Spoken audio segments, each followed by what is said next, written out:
लगातार भूमिपुत्र का दावा करने के बावजूद भी एसएस अहलुवालिया आसनसोल संसदीय क्षेत्र और यहां की जनता की समस्याओं से नहीं हो रहे हैं आत्मसात। नमस्कार, आप देखना शुरू कर चुके हैं आर्थिक धारा। मेरा नाम है श्वेता पांडे। चैनल सब्सक्राइब करें अभिलाषी मुद्दे के साथ। आसनसोल के भाजपा प्रत्याशी एसएस अहलुवालिया चल रहे हैं प्रधानमंत्री नरेंद्र मोदी की राह। हर दिन एक नए झूठ के साथ आते हैं सामने।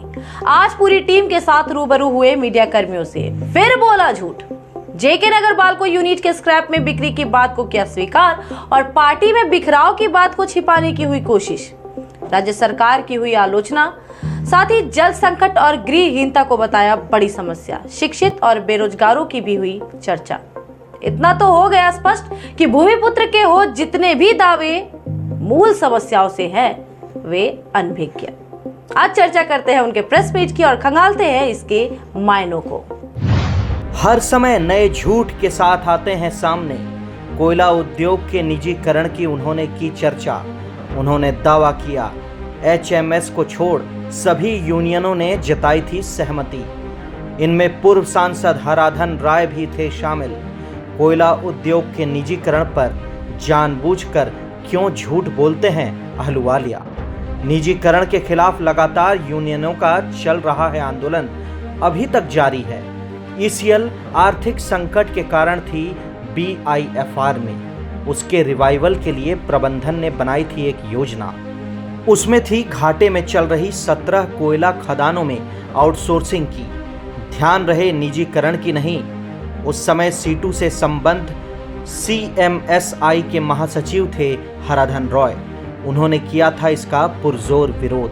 हालांकि तत्कालीन केंद्र सरकार मुख्यमंत्री ज्योति बसु ने किया था आग्रह, या तो ईसीएल की सभी खदानों को चलाए राज्य सरकार या फिर 17 खदानों में आउटसोर्सिंग को दिलाएं मंजूरी। राज्य सरकार ने दबाव बनाया हराधन रॉय पर। आउटसोर्सिंग के विरोधी रहे हराधन रॉय ने यूनियन छोड़ दी। पार्टी की सदस्यता से दे डाला इस्तीफा। स्वतंत्र रूप से किया आंदोलन। कोयलांचल का हर एक श्रमिक अवगत है इस तथ्य से। भूमिपुत्र होकर भी अहलुवालिया नहीं है इस तथ्य से अनजान, लेकिन झूठ बोलने की संस्कृति है उनकी। प्रेस मीट में उन्होंने स्वीकारी एक और बात, बालको की जेके नगर यूनिट की स्क्रैप के रूप में नीलामी। पहले उन्होंने किया था दावा हराधन रॉय ने बंद कराई थी फैक्ट्री। आर्थिक धारा ने दिखाया लगातार तथ्यों का आईना। तब भी उन्होंने स्वीकारा आधा अधूरा तथ्य।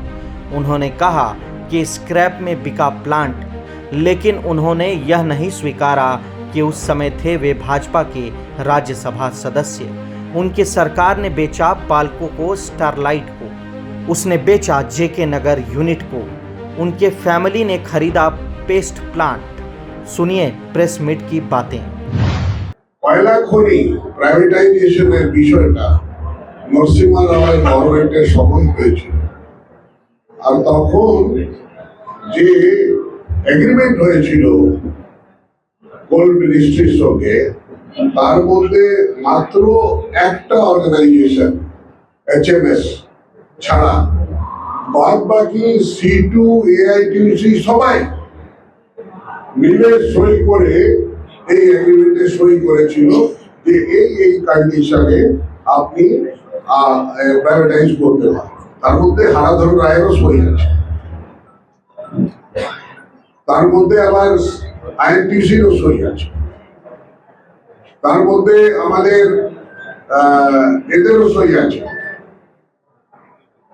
যারা তখন আইএনটিসি ছিল এখন সেটা আইএনটিটিইউসি হয়ে গেছে, তাদেরও সই আছে।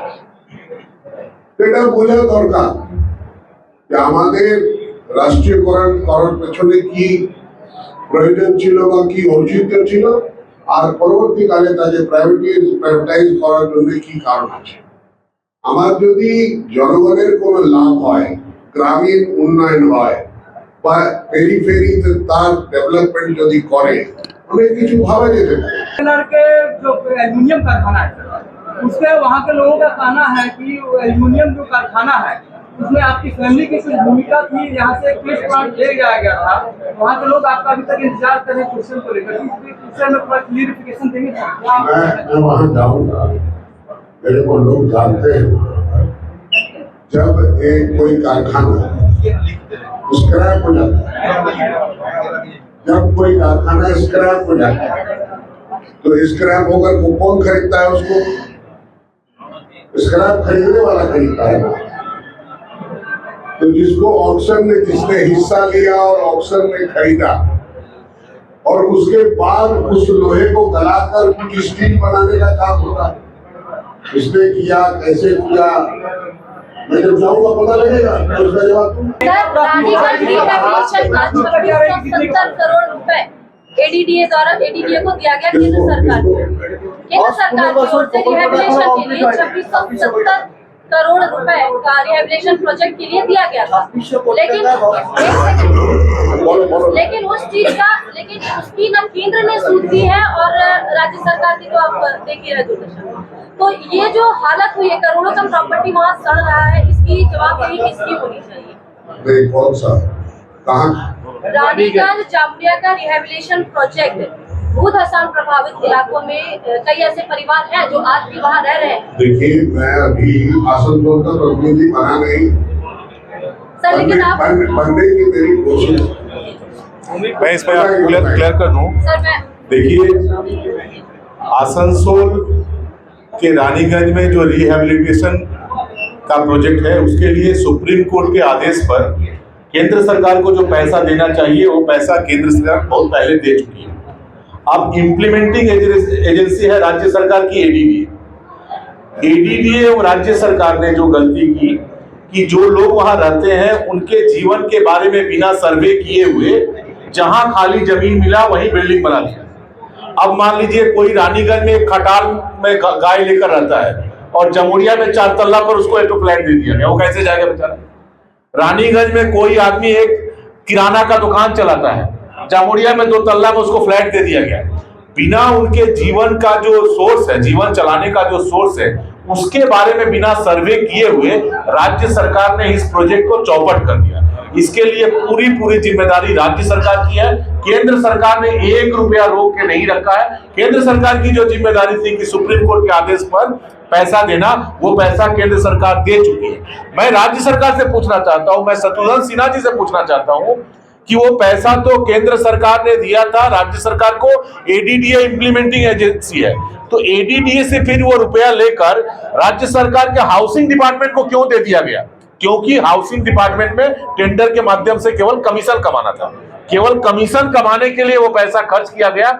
सही में ये इंप्लीमेंट हो, सही ढंग से ये इंप्लीमेंट हो, इसके लिए कोई प्रयास राज्य सरकार के द्वारा नहीं किया गया।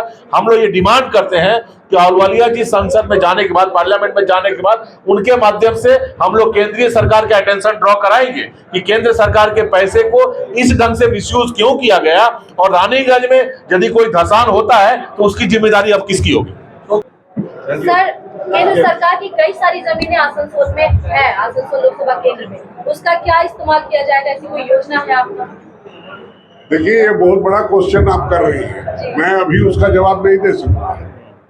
भी कोई प्लान होगा? नहीं, प्लान तो देखिए, जो एक्वायर्ड लैंड होती है या जो सेंट्रल गवर्नमेंट की लैंड है, जिसमें रेलवे की लैंड है, जिसमें डिफेंस की लैंड है, जिसमें कोयला खनी की लैंड है, जिसमें स्टील अथॉरिटी की लैंड है, उसके किसी तरह किसी प्रयोग के लिए ही उसको एक्वायर किया गया है। ठीक है, अब उसका प्रोग्राम क्या है नहीं है, जब ये चर्चा आएगी मैं जरूर आप लोगों को उसको ब्रीफ करूंगा। सर, एक आयुष्मान भारत का आयुष्मान कार्ड यहाँ नहीं चलता है, तो क्या आने वाले समय में एम्स देखा जा सकता है? 2018 के पहले ये आयुष्मान भारत के MOU में साइन किया ममता बनर्जी, 395 करोड़ पहला ट्रेंच आ भी गया, और उसके बाद पता नहीं किस चीज का गुस्सा आया और इन्होंने कहा कि मैं आयुष्मान भारत को नहीं मानती, कहे कि उसमें मोदी जी का फोटो लगा है, यह आयुष्मान है, हमारा नाम स्वास्थ्य साथी है। और इन्होंने क्या किया कि मोदी जी की जो चिट्ठियां आई थी आयुष्मान भारत के कार्ड होल्डर्स को, वो सारी पोस्ट ऑफिस से उठवा कर जला दी और लड़ झगड़ कर वो पैसा वापस भेज दिया।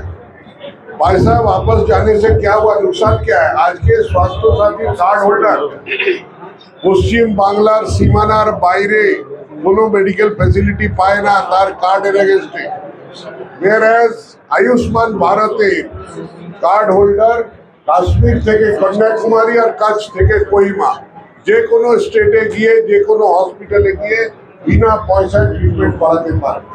কিন্তু পশ্চিম বাংলার স্বাস্থ্য সাথী কার্ড বাংলার সীমানা পেরিয়ে উড়িষ্যাতে, আসামে, বিহারে বা ঝাড়খণ্ডে ট্রিটমেন্ট পাবে না, তাকে নিজের পকেট থেকে টাকা দিতে। এখন একটা পরিকল্পনা হচ্ছে যার মধ্যে বলা হচ্ছে কেন্দ্রীয় সরকারের তরফ থেকে যে 70 বছর থেকে বয়সে যারা বড় আছে তারা তাদের স্টেট মানুক না মানুক তাদের আয়ুষ্মান ভারত আমরা বানাবো, যাতে কি সারা ভারতবর্ষে তাদের ট্রিটমেন্টটা হতে পারে। এটা আমাদের দাবি আছে আর সেটা হয়তো লাগু হবে। आर्थिक धारा के कई तथ्यों को स्वीकारा गया प्रेस मीट में। यह भी था स्पष्ट कि आर्थिक धारा के सवालों के जवाब देने के लिए हुई थी ये प्रेस मीट। भूमिपुत्र के आधे अधूरे सत्य से नहीं बदलेगी आसनसोल की बदहाल स्थिति। जरूरी मुद्दों को उठाती रहेगी आर्थिक धारा, क्योंकि हमारी निष्ठा है अपनी माटी अपनी थाती के प्रति। इस वीडियो में इतना ही। बने रहे आर्थिक धारा के साथ, जल्द ही मुलाकात होगी नए वीडियो के साथ। अब आइए दिखाते हैं आपको कुछ छोटी बड़ी खबरें फटाफट।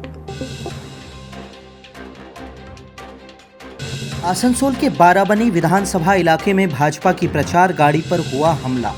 वाहन में तोड़फोड़ करने के साथ ही चालक से हुई मारपीट। भाजपा कर्मियों ने बाराबनी थाने में दर्ज कराई है प्राथमिकी। हमलावरों की गिरफ्तारी की मांग में थाने पर हुआ प्रदर्शन। तृणमूल पर लगाया गया आरोप, तृणमूल नेताओं ने खारिज कर दिया इन आरोपों को। आसनसोल लोकसभा क्षेत्र में 2 मई से अनुपस्थित रहने वाले वोटरों का शुरू हो गया मतदान। सालानपुर ब्लॉक में 2 और 3 मई को घर घर जाकर लिया जाएगा मतदान। उन वोटरों से जिनकी उम्र है 85 वर्ष से अधिक या विशेष रूप से हैं दिव्यांग। सालानपुर ब्लॉक में ऐसे वोटरों की संख्या है 366। आलाडीह कालीपाथर स्थित मदर टेरेसा आश्रम में हुई विशेष पहल। बीडीओ देवांजन विश्वास के नेतृत्व में चला यह अभियान। उन्होंने किया दावा, चुनाव आयोग के निर्देश पर चल रहा है अभियान। आसनसोल के जामुड़िया थाना इलाके में है इकरा औद्योगिक क्षेत्र। ग्रेट ईस्टर्न रोलिंग मिल का आरपीएम मोटर का खुल गया पहिया। मोटर गिरा इलाके के 3 अलग अलग इलाकों में। बावरीपाड़ा निवासी अमर बाध्यकर के घर के आंगन में पहला हिस्सा गिरा। 18 वर्षीय बेटी झूलन बाध्यकर हो गई गंभीर रूप से घायल। अखलपुर उप स्वास्थ्य केंद्र में हुआ इलाज। दूसरा हिस्सा गिरा पड़ोसी अनिल बाध्यकर के घर की छत पर। इलाके में पहुंचे पुलिस अधिकारी और जवान। ग्रामीणों में है आक्रोश, मुआवजे की हो रही मांग। इसके पहले भी हुई है ऐसी घटना। राजाराम डांगा और जादू डांगा के कई घर हुए थे क्षतिग्रस्त। आसनसोल बस स्टैंड के निकट कांग्रेस समर्थित माकपा प्रत्याशी जहानारा खान के समर्थन में हुई चुनावी सभा। सीपीएम नेता कौस्तु चटर्जी रहे मुख्य वक्ता। केंद्र और राज्य सरकारों पर बोला हमला। आर्थिक अवस्था की गिरावट पर जताई अपनी चिंता। संसाधन सिर्फ 1% लोगों के हाथों में। इनको मदद करती है केंद्र और राज्य सरकार। भाजपा टीएमसी करती है विभाजन की राजनीति। वामपंथी हमेशा रहे धर्म की राजनीति से दूर।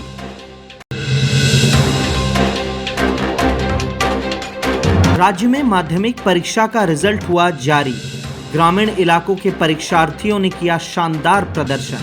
पुरुलिया जिला स्कूल के परीक्षार्थी सौम्य प्रिय गुरु ने प्राप्त किया 692 नंबर। राज्य में रहे दूसरे स्थान पर। जिला में रहे टॉपर। उनकी इस सफलता से स्कूल और परिजनों में है खुशी की लहर। उन्होंने अपनी सफलता का श्रेय दिया माता पिता और शिक्षकों को। दुर्गापुर महकमा के कांकसा थाना में बालू तस्करों का तांडव। विरोध में ग्रामीणों ने शिवपुर सड़क को कर दिया जाम। फंस गए ओवरलोड बालू लदे कई ट्रैक्टर। उन्हें छुड़ाने पहुंचे पुलिस कर्मियों से झड़प। विद्या विहार के राधानगर में भारी तनाव। स्वपन बागदी ने की शिकायत। ग्रामीण महिलाओं के साथ चालकों ने किया दुर्व्यवहार। वाहनों से घायल हो गई 2 युवतियां। जीवन मंडल उर्फ नाडू, रंजीत हरी ने की महिलाओं से मारपीट।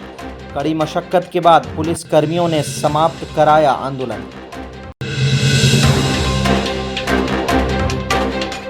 सीबीआई ने ईसीएल के ग्रुप कोलियरी के एजेंट राम प्रकाश पांडे को घूस लेते रंगे हाथ किया गिरफ्तार। चिरकुंडा थाना अंतर्गत कुमार दुबी कोलियरी ऑफिसर कॉलोनी स्थित घर के समीप हुई छापेमारी। हरियाजाम कोलियरी में कार्यरत मजदूर संजीव कुमार सिन्हा ले रहा था रिश्वत। राम प्रकाश पांडे है चापापुर हरियाजाम बैजना कोलियरी का एजेंट। सीबीआई ने एजेंट के घर और कार्यालय की भी ली तलाशी। कोर्ट में किया गया उसे पेश। झारखंड के सीमावर्ती चिरकुंडा ऊपर बाजार निवासी तरुण दत्ता के आवास में लग गई आग। इलाके में मची अफरा तफरी। दमकल कर्मियों ने आग पर पाया काबू। आवास परिसर में होता है खाली प्लास्टिक बोरों का कारोबार। पूरे घर में लगा था बोरों का ढेर। आग लगने के बाद उठने लगी लपटें। दमकल अधिकारी भानु प्रताप सिंह ने बताया, अंदर की स्थिति भी भयावह। भगवान ने बचाया, नहीं तो होती बड़ी घटना। आज के लिए इतना ही। अगर आपको वीडियोस पसंद आ रही है तो वीडियोस को लाइक करें, ज़्यादा से ज़्यादा लोगों तक पहुंचाएं, वीडियो को शेयर करें और चैनल को ज़रूर सब्सक्राइब करें। आप हमसे जुड़ने के लिए हमें फेसबुक और एक्स पर भी फॉलो कर सकते हैं। नमस्कार।